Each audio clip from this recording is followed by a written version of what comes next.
So this is my Minecraft 1.14.4 Java Edition villager trading hall, and I'm going to show you how to build it.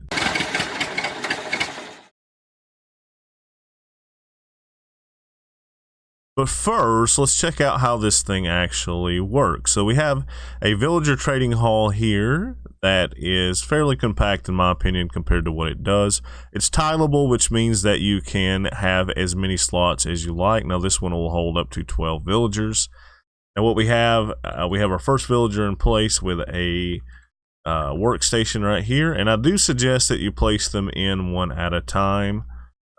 Maybe trade with them to begin with when you decide the one you want, and then have them come in here with a workstation in front of them, bring the next one in, then place a workstation in front of that. That'll help keep them aligned with their workstation. Now there is a bug in 1.14.4 that I'm hoping is fixed soon, where they will lose this one and maybe pick up one down here for their workstation, which doesn't allow them to restock. But hopefully that won't be a big problem for you when you build this. And hopefully they will have fixed that soon. So what happens is we drop the villager in here, and using the villager's AI mechanic, the villager will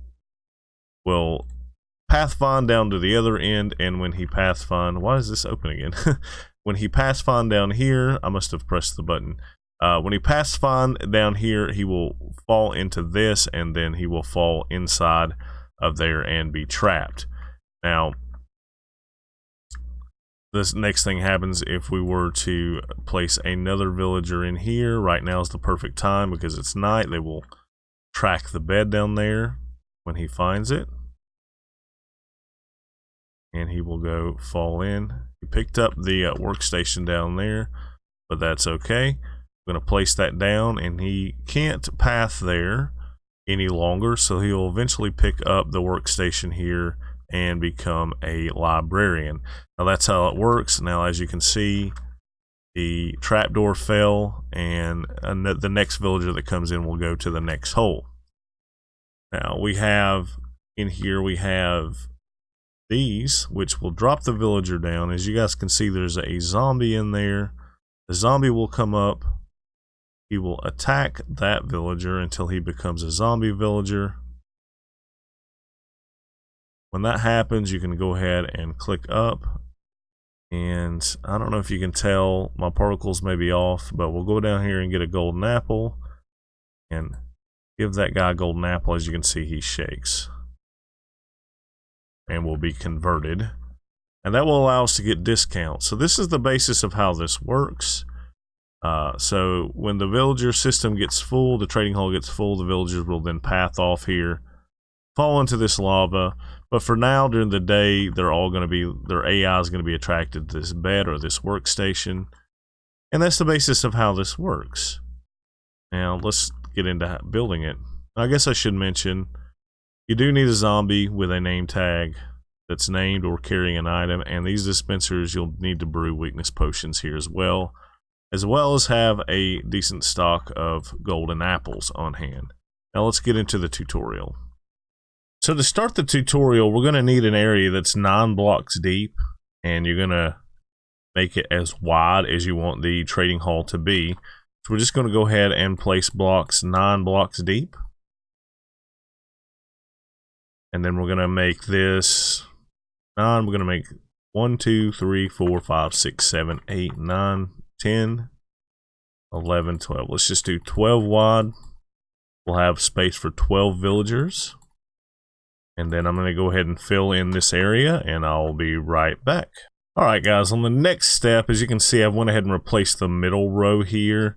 You don't have to do this, but I placed jack-o'-lanterns here for a little lighting and so that we can kind of have a reference point in the middle. So the next thing that we're going to want to do is we're going to want to add sticky pistons 1 block from the front all the way down, just like so.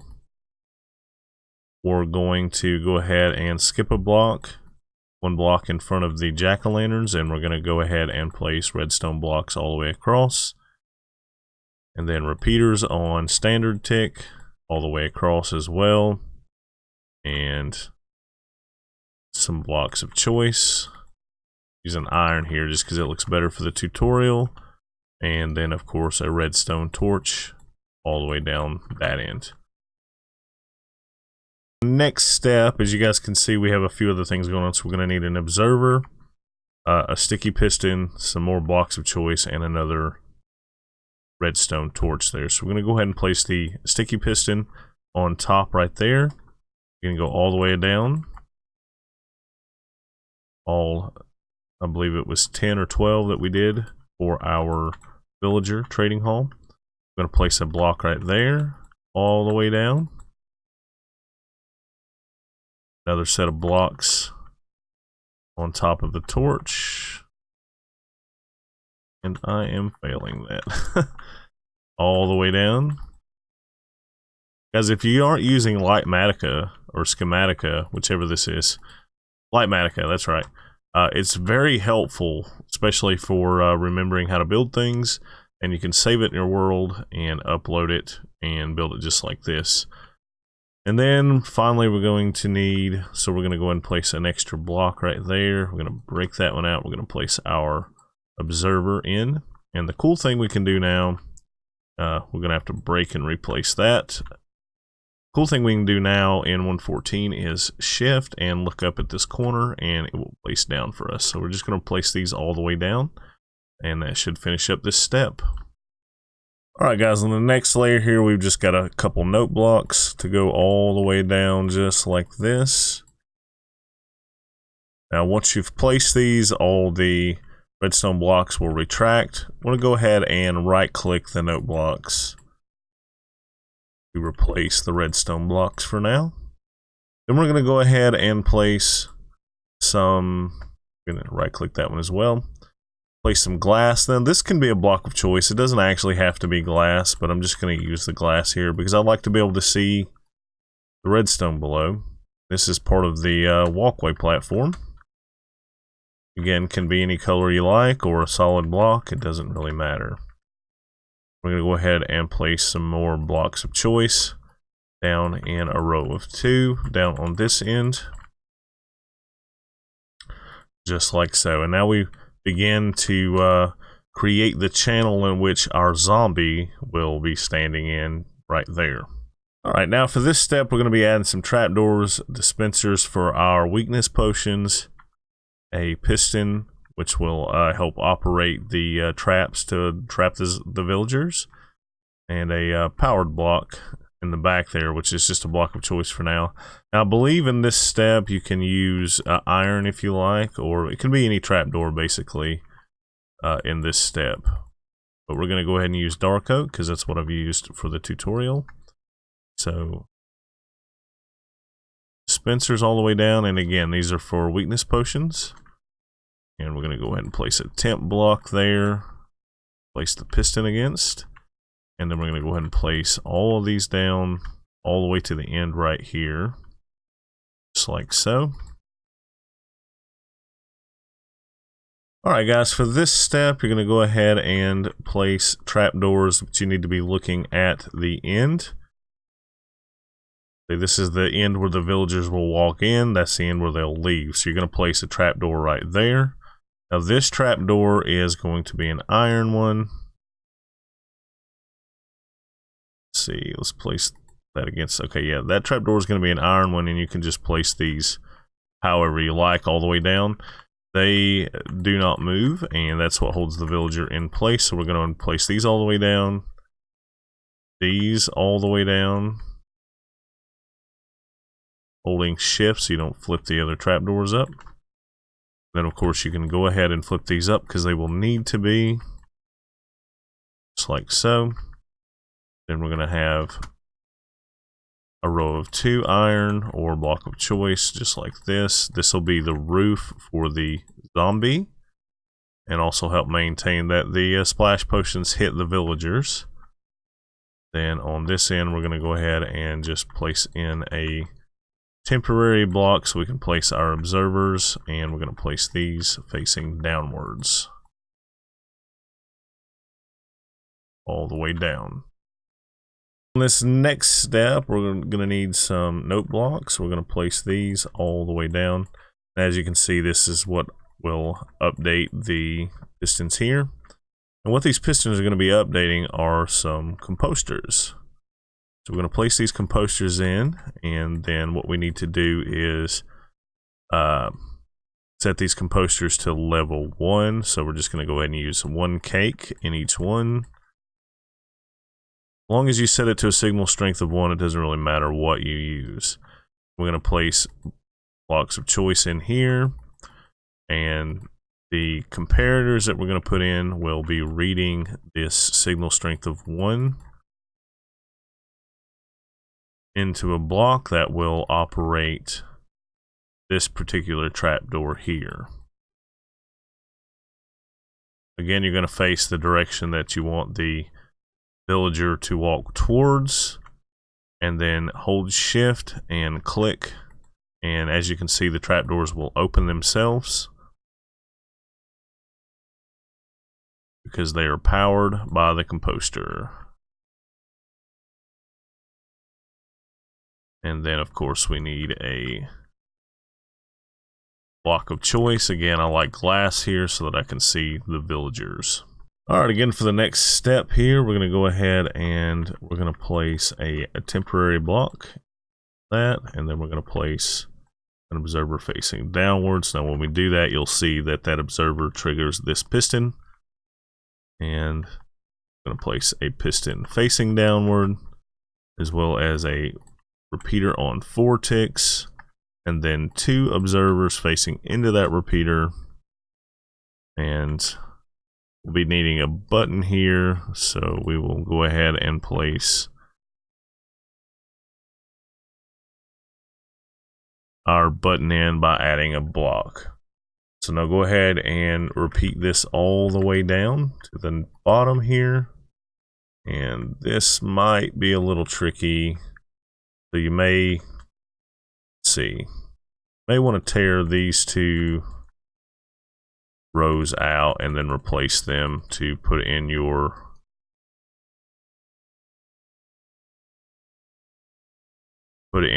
pistons here, unless of course you've not filled in your posters, and then it'll be easier just to take those out.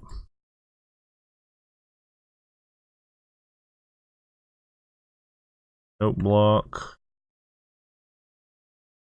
Yeah, let's put note blocks back in.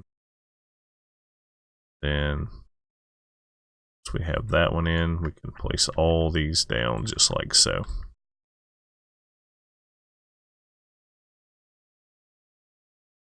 Then observers all the way down. If you happen to double click, that's fine because you need 2 anyways. 4 ticks on the repeater.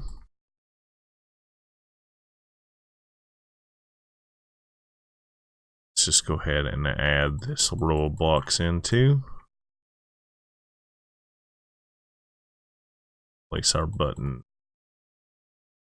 Now this one's going to be a fairly simple row. We're just placing some blocks to place some redstone on later, so we're just going to fill all these in. Now it's very important that you use a half slab here. Doesn't matter what kind of half slab, as long as you're using a half slab. It allows the villager to be able to move in here and walk over top of this when it's folded down, but not be able to jump over the trapdoor.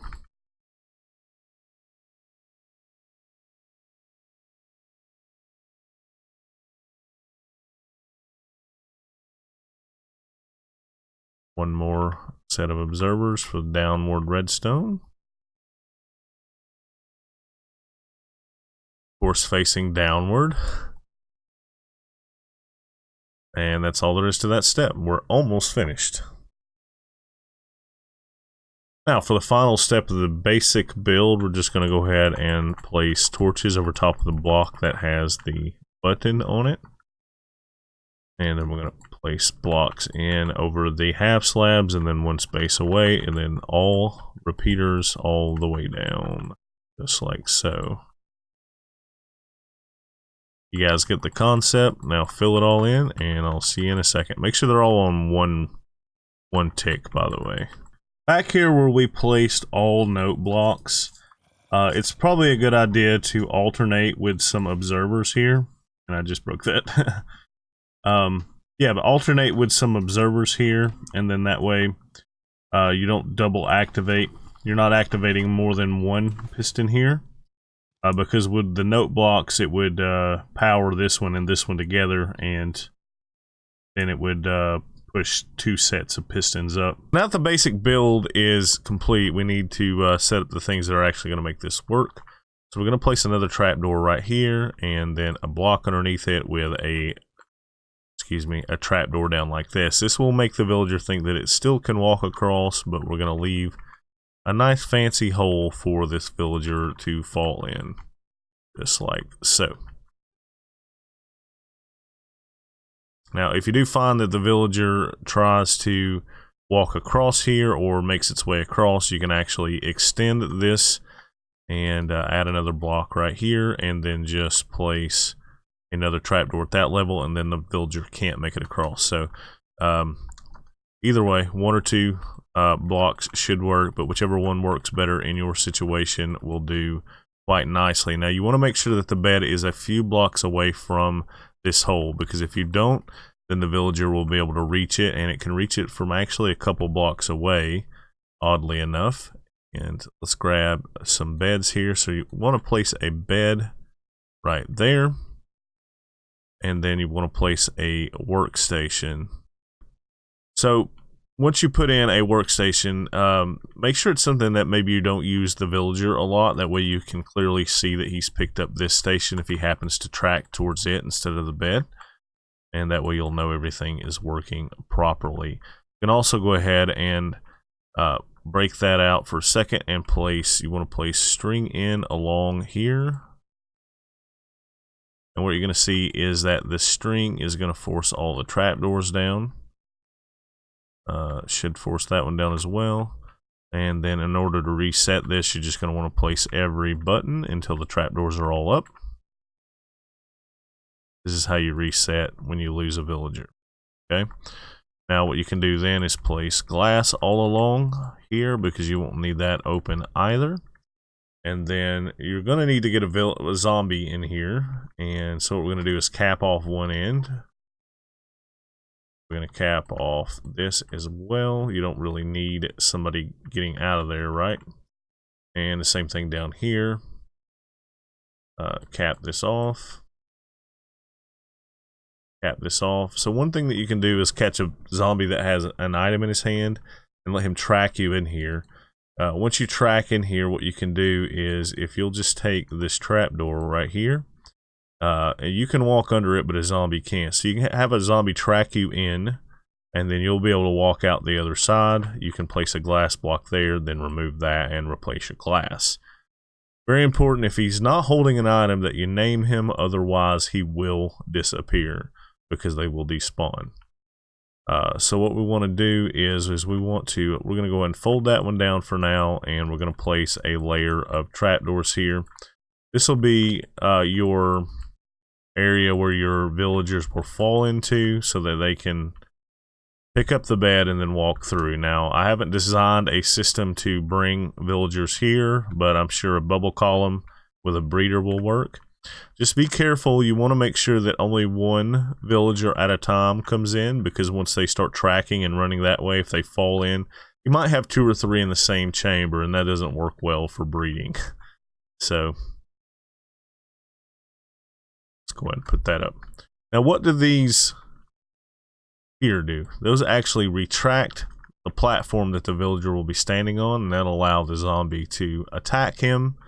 And then when it comes back up, you'll see the flicker of that redstone lamp, or that redstone torch, will allow a weakness potion to be dispensed, so that you can then cure him by giving him a golden apple, or her, whichever the case may be. Now, the beautiful thing about this platform here and these trapdoors up top, the villager can't get out, and that'll allow you to change workstations at will, changing the villager until you're happy with it. And like I said, the workstations should fit right underneath there. Let's grab a few out, and a barrel, and it just works just like that. Just placing a whole block under there, and it should be just fine. This is the basic build of here. I'm going to go ahead and place some villagers and a zombie in there, and let's have this look at this thing in action.